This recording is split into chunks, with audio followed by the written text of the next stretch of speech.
Hello students, welcome to all of you on my YouTube channel Physics with AK Sharma, and today we'll discuss about the advantages of AC over DC. AC के क्या क्या advantage होते हैं, क्योंकि हम जो house hold circuits जो होते हैं उनमें हम ज़्यादातर AC का यूज करते हैं। तो AC के क्या एडवांटेजेस हैं ओवर द DC। हम घर में DC यूज क्यों नहीं करते? हमारा फैन चलता है किससे? AC से चलता है। टीवी चलता है AC से चलता है। फ्रिज चलता है AC से चलता है। ठीक है, जितने भी घर के अंदर हाउस होल्डिंग डिवाइसेस जो होती हैं, जो अप्लायंसेस जो होते हैं, सारे AC के ऊपर वर्क करते हैं, और जो हमारा डिस्ट्रीब्यूशन है जितना भी, वो पूरा AC का ही है। तो क्यों हम AC को ज्यादा प्रीफर करते हैं ओवर द DC, वो आज हम पढ़ेंगे। तो यहाँ पे लिखते हैं एडवांटेजेस ऑफ AC और DC। Advantages of AC over DC। ठीक है, तो सबसे पहला चीज क्या है कि AC is more dangerous than DC। ठीक है, या फिर हम सबसे पहले लिखते हैं, सबसे पहले इसके एडवांटेज लिखते हैं। एडवांटेज कर लो, एडवांटेजेस।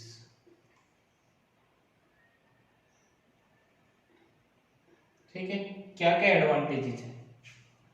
तो यहां पे देखो, फर्स्ट एडवांटेज हम लिखते हैं AC के। क्या फर्स्ट एडवांटेज है? जो ट्रांसमिशन है AC का over the long distance is much economical and consume less power, less energy. ठीक है, या हम ये कहें कि AC easily transmitted over longer distance without much loss of energy than DC। यहाँ पे लिखते हैं AC easily transmitted over longer distance without much loss of energy।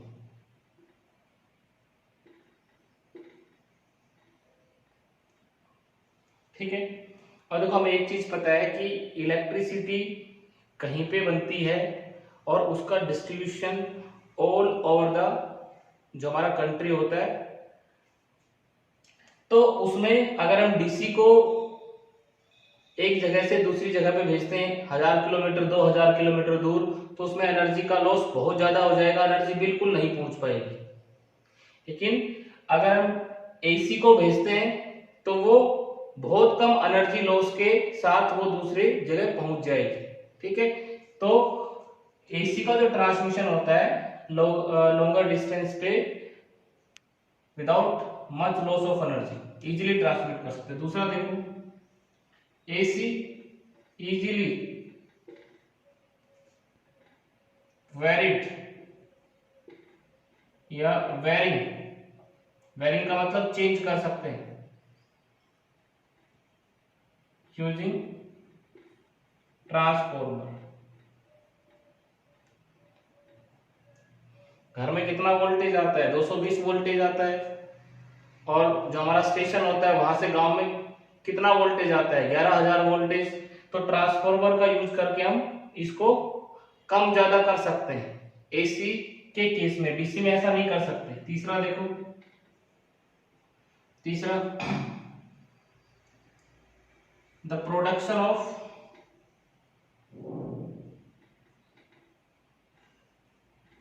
AC much economical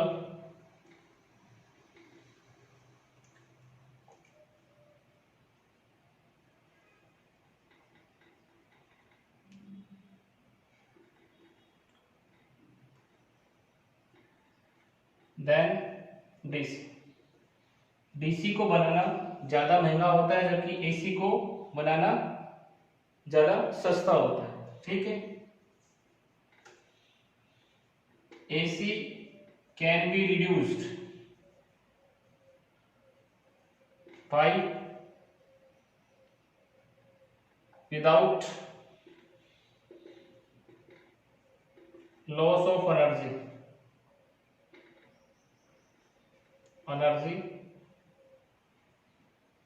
AC can be reduced without loss of energy with the help of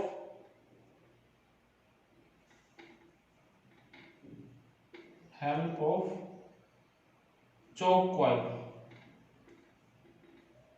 ठीक है, AC को हम कम ज्यादा कर सकते हैं, कम कर सकते हैं बिना एनर्जी के लॉस के। ठीक है, क्योंकि एसी करंट को कम करने का तरीका एक तो रेजिस्टेंस होता है, एक चोक कॉइल होता है। तो लेकिन चोक कॉइल में क्या होता है कि चोक कॉइल के अंदर एनर्जी का लॉस बिल्कुल नहीं होगा, तो एनर्जी भी हमारी सेव हो जाती है और एसी रिड्यूस भी हो जाती है। ठीक है, और यहां पे लिख सकते हैं एसी का जो शॉक होता है वो क्या होता है, अट्रैक्टिव होता है, जबकि डीसी का सोर्स क्या होता है, रिपल्सिव होता है। ये तो हम आगे लिख सकते हैं, इसका डिसएडवांटेज भी लिखेंगे। और इसके अलावा इसके क्या क्या एडवांटेज, तो यहाँ पे ये हमारे पास लगभग ये एडवांटेज आ गए कि एसी को हम ट्रांसमिट कर सकते हैं, एसी को हम लॉन्ग डिस्टेंस तक ट्रांसमिट कर सकते हैं, इजीली वेरी करवा सकते हैं ट्रांसफार्मर की हेल्प से, इसका प्रोडक्शन इकोनॉमिकल होता है, एसी रिड्यूस कर सकते हैं with the help of choke coil without loss of energy. ठीक है, अब इसके डिसएडवांटेज देखो, तो इसके डिसएडवांटेज देखो, डिसएडवांटेज क्या है। AC is more dangerous than DC. AC जो होती है वो डीसी से ज्यादा खतरनाक होती है। और क्यों खतरनाक होती है, क्योंकि एसी की पीक वैल्यू ज्यादा होती है। डिसएडवांटेजेस,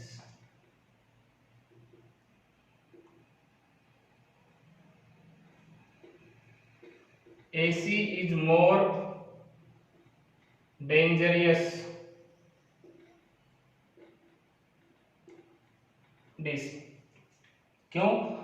अगर 220 वोल्ट डीसी आ रहा है तो वो 220 ही रहेगा, लेकिन हमें पता है अगर हमारा जो मीटर है वो 220 वोल्ट एसी दिखा रहा है तो इसका मतलब 220 इसकी पीक वैल्यू कितनी होगी, √2, और ये लगभग 311 वोल्ट आएगा।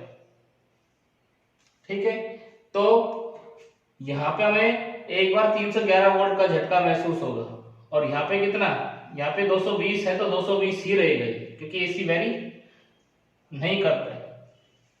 ठीक है, तो ये AC more dangerous than DC होता है। The shock of AC is attractive while shock of DC is repulsive।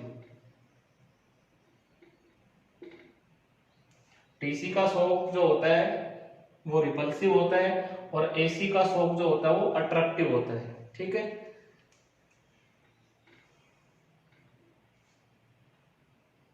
some phenomena like electroplating, electro-refining and electrotyping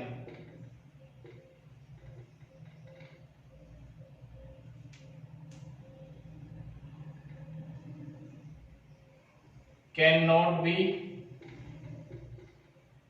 done by AC। कुछ फेनोमेना ऐसे होते हैं, जैसे इलेक्ट्रोप्लेटिंग का मतलब होता है किसी के ऊपर किसी चीज की परत चढ़ाना। जैसे हम क्या करते हैं, एक लोहे के बर्तन के ऊपर, स्टील के बर्तन के ऊपर हम कॉपर की प्लेटिंग करते हैं। ठीक है, तो उसमें हम डीसी का यूज करते हैं, इलेक्ट्रोलाइसिस का वो फेनोमेना होता है। इसी तरह से इलेक्ट्रोटाइपिंग, कुछ वर्ड लिखने हो, ठीक है, किसी या इलेक्ट्रोटाइपिंग करना हो तो उसके लिए किसका यूज करते हैं, उसके लिए हम डीसी का यूज करते हैं, एसी उसमें यूज नहीं की जा सकती। ठीक है, तो ये भी एक एसी का डिसएडवांटेज होता है। ठीक है, AC travel much on the surface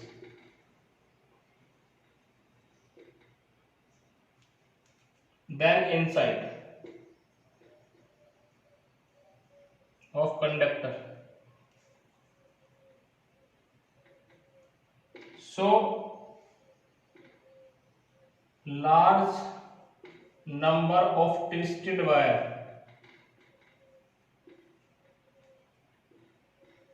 required for their transmission.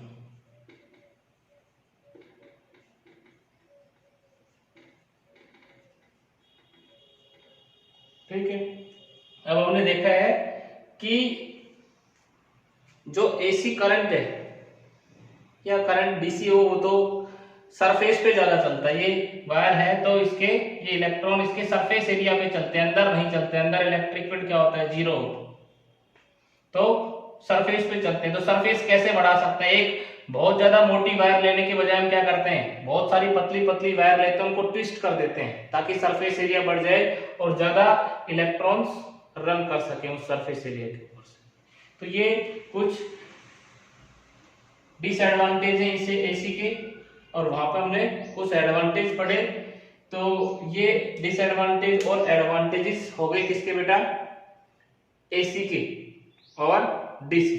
ठीक है, अब नेक्स्ट हम कुछ न्यूमेरिकल प्रॉब्लम सॉल्व करते हैं, जो कि कुछ कॉन्सेप्चुअल प्रॉब्लम, कुछ न्यूमेरिकल प्रॉब्लम जो कि इस चैप्टर से रिलेटेड है।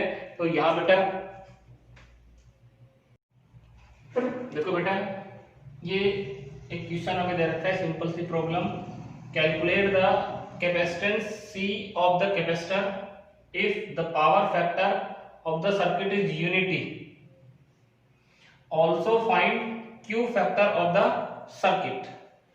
अब हमें इस C की वैल्यू निकालनी है। गिवन क्या है हमें, गिवन क्या क्या हमें, गिवन जो है उन चीजों को लिखते हैं गिवन। एक तो हमें इसकी सेल्फ इंडक्टेंस दे रखी L कितना, मिली हेनरी। तो मिली हेनरी को हेनरी में चेंज कर लो, तो मिली में 10⁻³ हेनरी। इसकी इंडक्टेंस L दे रखा है। ठीक है, रेजिस्टेंस कितनी दे रखी है, R हमें दे रखा है बेटा, this is 10 Om.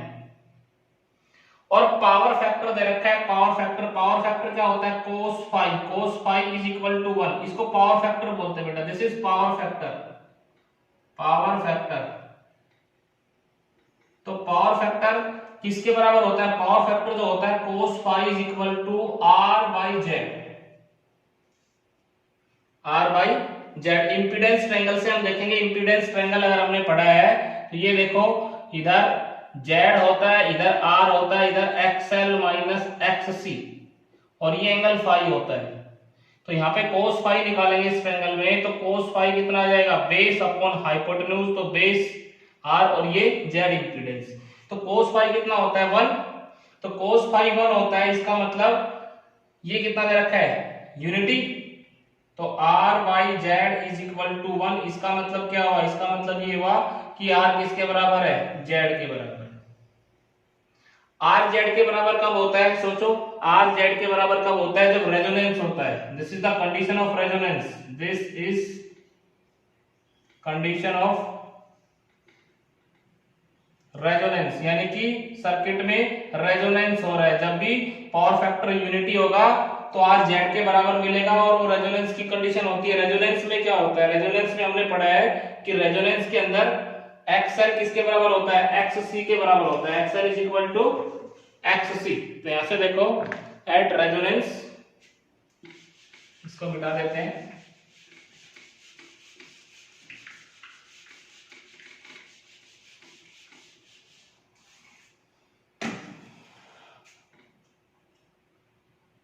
Eight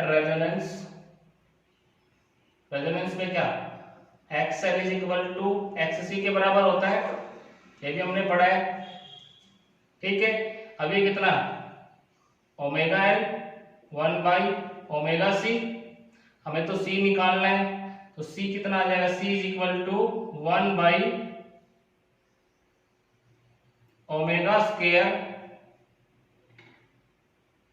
l। अब यहाँ पे वैल्यू रख लो 1/ओमेगा²। ओमेगा हमारे पास नहीं है तो इसको 2π μ इंटू l, इसका स्क्वायर कर लो, तो c कितना आ जाएगा 1/4 3.14 इसका होल स्क्वायर।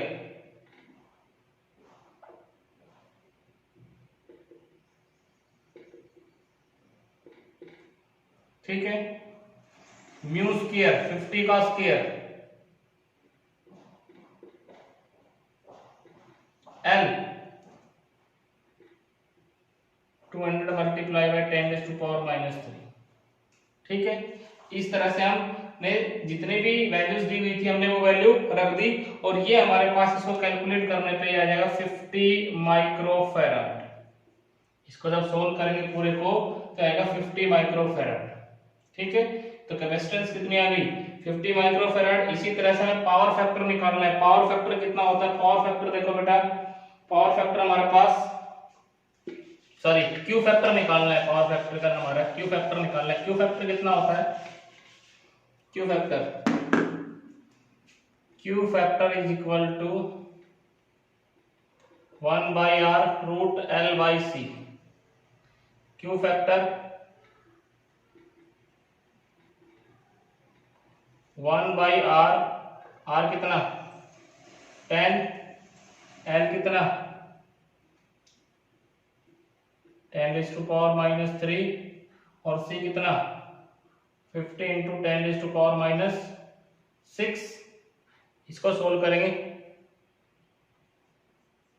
क्यू फैक्टर एक नंबर होता है, कोई यूनिट नहीं होती है, क्यू फैक्टर की वैल्यू आ जाएगी। इसके एल की वैल्यू रखी, सी की वैल्यू रखी, आर की वैल्यू गिवन थी, और यहां से हमारे पास क्यू फैक्टर की वैल्यू आ जाएगी। ठीक है, तो इस तरह से हम ऐसे सोल्व कर सकते हैं। नेक्स्ट प्रॉब्लम देखो बेटा, when frequency of the supply is doubled, how would value of L and C change so that glow of bulb remains unchanged। अब देखो एक ही सर्किट दे रखा है, यहाँ पे AC का सोर्स लगा रखा है और इसकी फ्रीक्वेंसी म्यू है, मान लिया। इसमें कुछ करंट फ्लो कर रहा है और उसके कारण बल्ब ग्लो कर रहा है।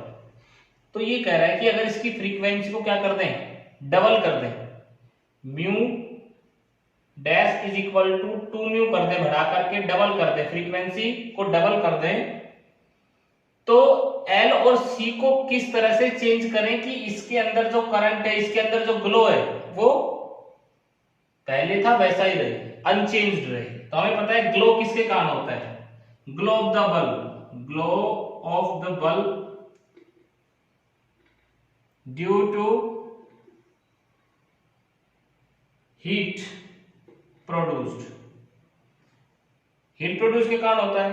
तो हीट कितनी होती है, H is equal to I² RT। I की भी कौन सी वैल्यू, RMS वैल्यू, इसके अंदर RMS वैल्यू दिखती है हमें I की।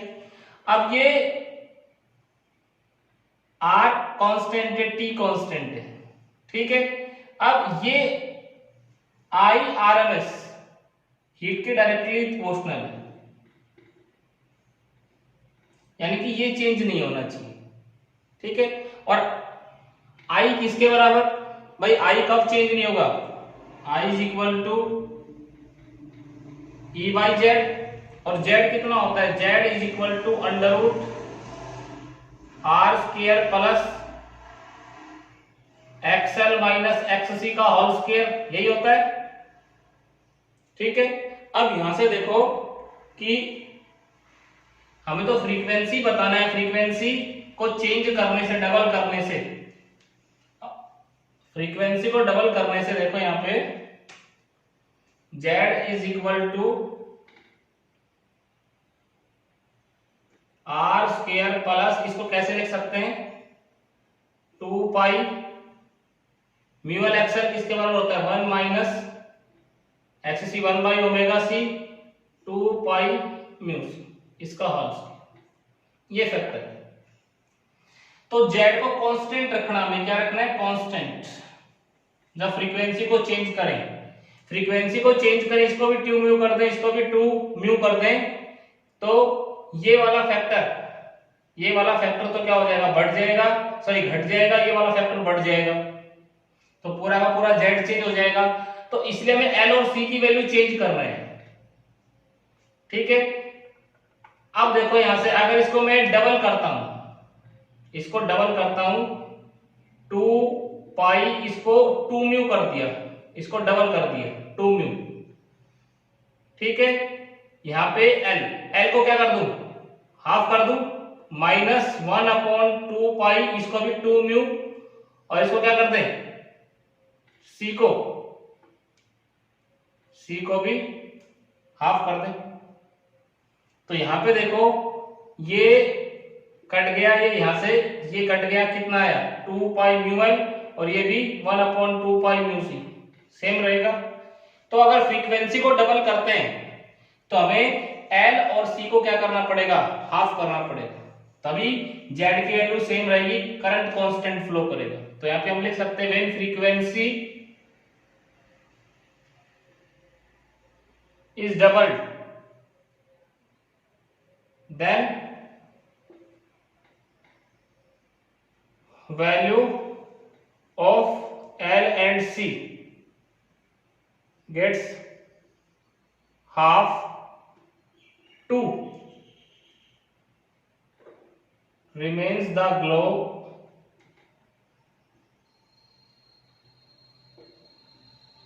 same। इसको सेम रखने के लिए value of L and C be half to remains the glow of the bulb same. देखो क्वेश्चन क्या पूछा गया था कि हमारे पास इंडक्टर एक कैपेसिटर लगा हुआ है, इसके साथ बल्ब लगा हुआ है, इसकी फ्रीक्वेंसी को डबल कर दें तो एल और सी की क्या वैल्यू रखे कि इसके ग्लो में चेंज नहीं है, सेम वैसा ही ग्लो रहे। तो ग्लो किस पे डिपेंड करता है करंट पे डिपेंड करता है, करंट को सेम रखने के लिए, क्योंकि जब हम फ्रीक्वेंसी को चेंज करेंगे तो फ्रीक्वेंसी को चेंज करने से इसकी एक्सएल कितना होता है ओमेगा एल, और एक्स सी कितना होता है 1 by omega C, XL 1/2 pi 2 pi mu L, और ये एक्स सी 1/2 पाई म्यू सी।